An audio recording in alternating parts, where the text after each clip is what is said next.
আজকে আমার প্রথম ওয়াজ আপনাদের প্রতি যে টাকা খেয়ে আর ভোট দেওয়া যাবে, যেটা টাকা দিতে আসবে ওটারে ধরবেন, পারবেন নি? এখন বলতে পারবেন যে হুজুর টাকা নিমো আমি, আপনার এত মাথা ব্যথা কেন?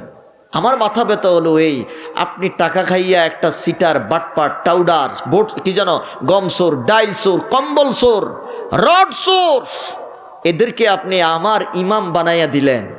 আর এরা নির্বাচনে পাশ করার পরেই জনগণেরটা তো নিজেরটা তো খায়, জনগণেরটা পর্যন্ত খায়।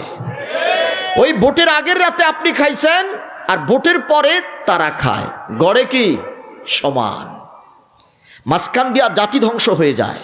মসজিদের ইমাম যখন আপনারা নেন, টাইটেল পাস কিনা, তার আখলাক ঠিক আছে কিনা, তেলাওয়াতটা শুদ্ধ আছে কিনা, দাড়িটা ঠিক মতো আছে কিনা যাচাই করেন না?